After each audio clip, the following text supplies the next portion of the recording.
Okay, we begin by welcoming you and thanking you for attending this press conference.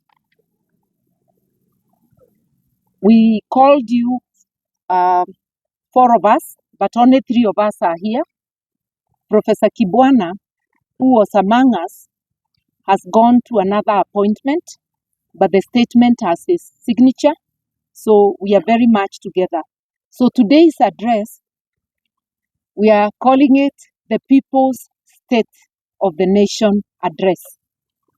Because pursuant to Article 132, Subarticle 1C of our Constitution, once every year, the President shall report in an address to the nation on all the measures taken and the progress achieved in realization of the national values referred to in Article 10.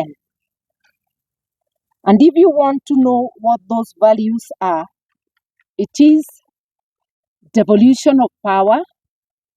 It is about the state of human rights, rule of law. It's about what measures they are taking, the government is taking to ensure that Kenyans have basic needs. I will not read for you Article 10, but I am directing you where to see what ought to be in the State of Nation address.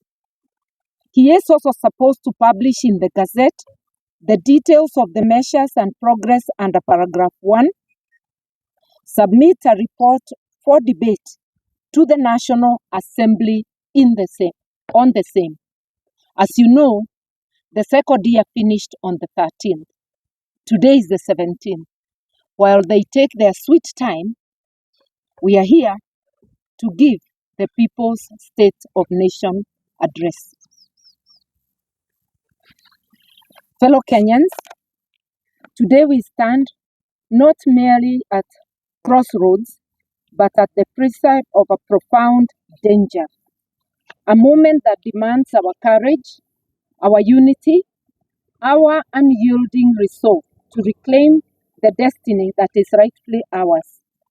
The heartbeat of millions echo with the same question.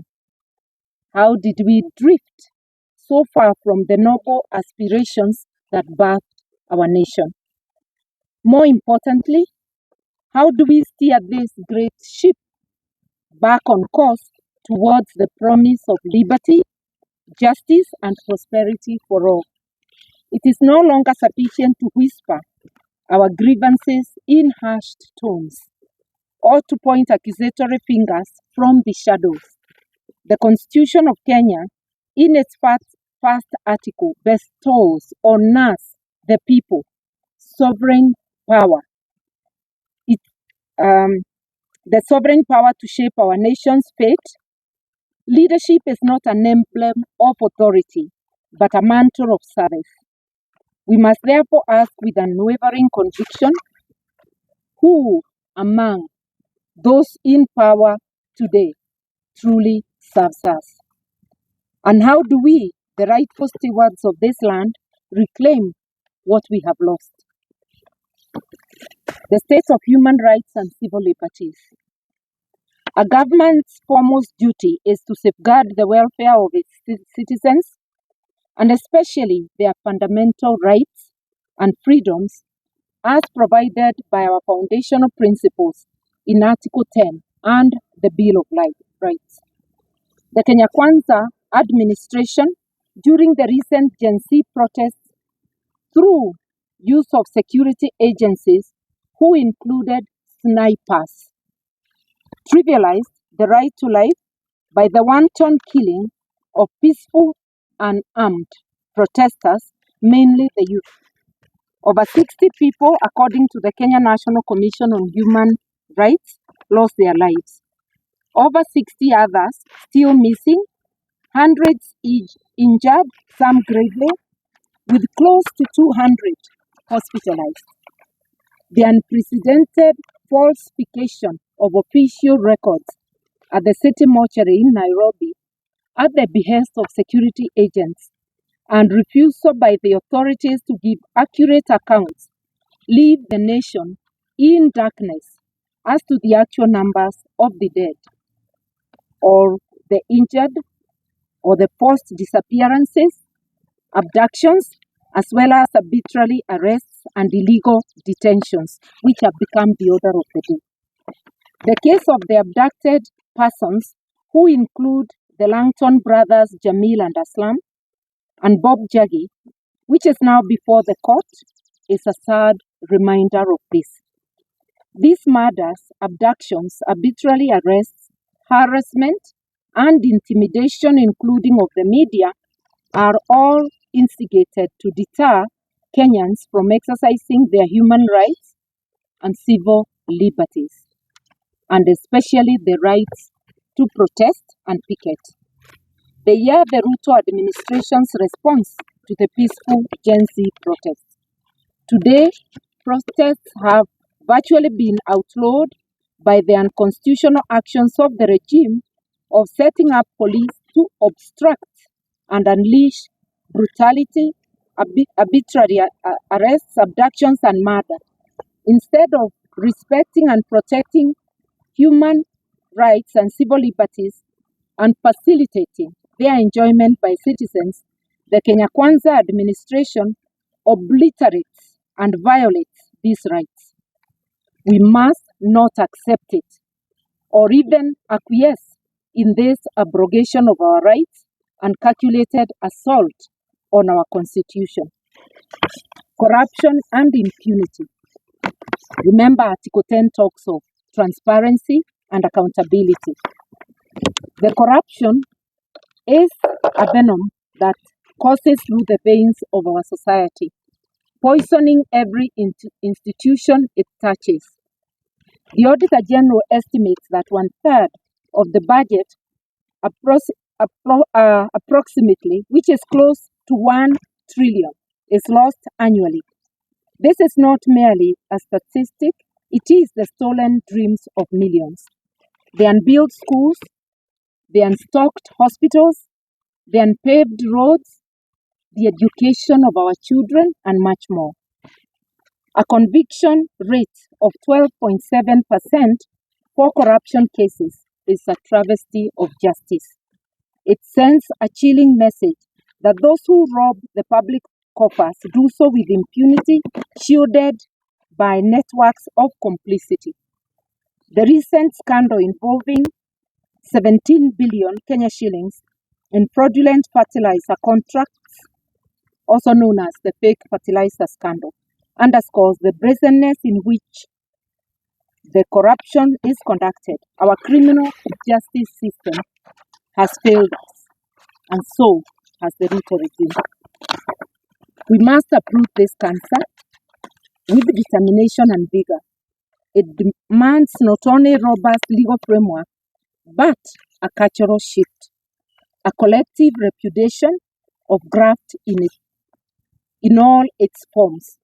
The fight against corruption is not the responsibility of a few, but the duty of every Kenyan who yearns for a nation where integrity reigns supreme. This cannot be achieved under an administration that makes every effort to undermine the justice system by orchestrating withdrawal of economic crimes cases against the ruling elite and their cronies, or the undermining of such cases by the prosecution failing to present readily available evidence to the courts, like failing to call witnesses. Cases of land grabbing are also on the rise, with both private and public land being targeted. The state appears to be under the control and capture of corruption cartels. The state of devolution, a promise unfulfilled. When we embraced the 2010 Constitution, we ignited hope and belief that governance would finally be brought to the doorsteps of every Kenyan.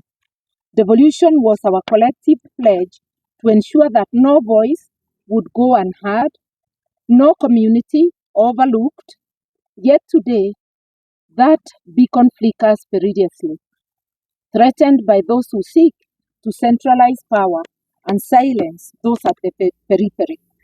Article 174 of our Constitution envisioned devolution as a vessel for democratic and accountable governance, a means to enhance public participation, and a bridge to unify our diverse nation. However, the stark reality confronts us. The Kenya Kwanza government has systematically eroded this foundation. The Controller of Budget's recent report is a glaring testament to this betrayal. Only 52.3% of allocated county funds have been disbursed. Our counties are starved, their services crippled. In Kakamega, the county's referral hospital shelves lie barren, depriving our people essential medicines for months on end. This is but an example of the health crisis in the counties. The pledge by Kenya Kwanza to increase funding to the counties has been discarded, leading to the current stalemate between the county governments and the national government over Kenya shillings 20 billion.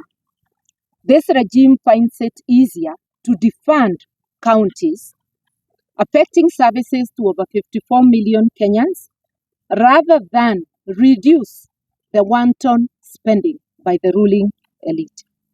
This is not mere negligence, it is calculated subversion of our constitutional rights, the push to reconcentrate power at the center. It's nothing less than an assault on democracy, a brazen attempt to reverse the hard-won gains of devolution. We must, with every fiber in our beings, defend this cornerstone of our constitutional order. Let it be known, any endeavor to dismantle devolution is an affront to the will of the people of Kenya and shall not be tolerated.